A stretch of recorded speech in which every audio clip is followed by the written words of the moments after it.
The heir to the Empire is making his debut in the upcoming Ahsoka series, but will she and a band of rebels be able to stop him, or will they need some extra help?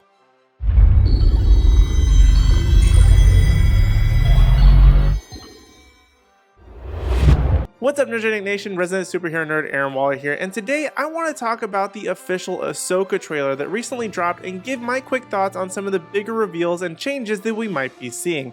But before we do that, let's first talk about our channel partner, Boosteroid. Boosteroid is a cloud gaming platform that allows you to play many popular PC titles on practically any device. And before Boosteroid, there were many Star Wars games that I was wanting to play for the first time and others that I was wanting to revisit, like Knights of the Old Republic and Battlefront 2. But without a high-powered PC or wanting to spend a ton of money buying all these games, this seemed almost impossible. Boosteroid, however, solves that problem by providing you with unlimited cloud gaming time using its service. For just under $10 a month, you can sign up to play popular games via the cloud, you can jump in and play multiplayer or a popular RPG, and never have to worry about constantly keeping up with the latest specs required for each title. And to make things even sweeter, Boosteroid's library of games increases on a weekly basis as they were recently purchased by Microsoft, so many of their popular titles like Gears 5, Grounded, and Deathloop will be available to play soon through the platform.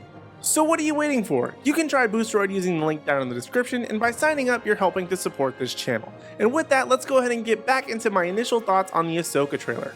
So as someone who recently watched Rebels for the first time, Ahsoka might just be my most anticipated Star Wars project in quite some time. I absolutely loved Rebels, and now being able to see the characters of the Ghost in live action has me very excited. And I know the show is about Ahsoka, or at least she is obviously the main character, but after seeing the trailer, I felt more like she was kind of in a Boba Fett situation where she might be taking a back seat to the Rebels characters. And don't get me wrong, I like Ahsoka, I like the Clone Wars show from what I've seen, but I think Rebels just resonated with me more as it was a lot more digestible than a heavy burden Clone Wars show. But I'm still excited to see more of Ahsoka as we've only seen her a handful of times and it was only a matter of time until she got her own series. As for the other Rebel members that we're seeing in live action, I think Hera looks pretty good, though her eyes kind of freaked me out, like she has some extra big eyes or contacts in or something. And though it's very unlikely that we'll get any Kanan appearances, possibly a couple mentions here and there, I'm very curious to see if Jason pops up anywhere or if he just gets simply mentioned at some point. As for Sabine, she looks like, well, Sabine. I mean, I don't really have any issues here. Though if I recall, Sabine goes with Ahsoka to find Ezra, not necessarily to be trained by her as a Jedi. So that was a pretty big revolution and change to the story that I think will certainly be very interesting to see how it plays out.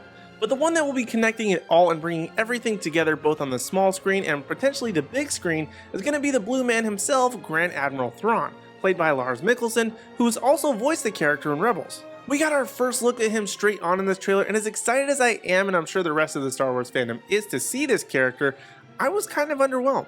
I don't know exactly what I was expecting, but it literally looks like just Lars Mikkelsen with a blue filter over him.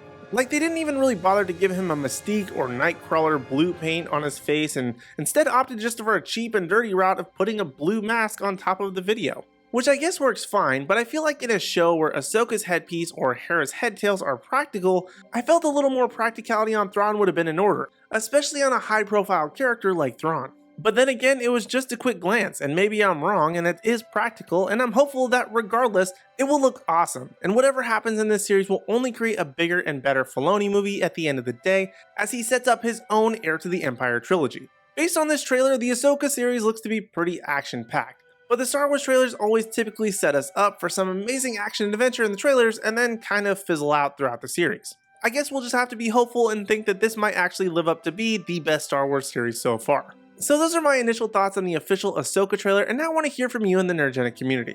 Are you excited for the live action Ahsoka show? Are you watching for Ahsoka, Rebel updates, or both? Let me know down in the comment section down below, and also be sure to let me know if you'd rather we do a watch party for each episode of Ahsoka, or just talk about them with a recap, details, things you missed, and stuff like that after the episodes. But also while you're leaving a comment, be sure to hit like, subscribe, and ring the bell notification so you don't miss out on any future videos, as well as be sure to give us a follow across all social media platforms at Nerdgenic.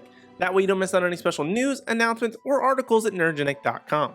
But in the meantime, if you want even more video content from us, check out one of our latest videos right over here, or for more Star Wars content, check out this playlist right over here.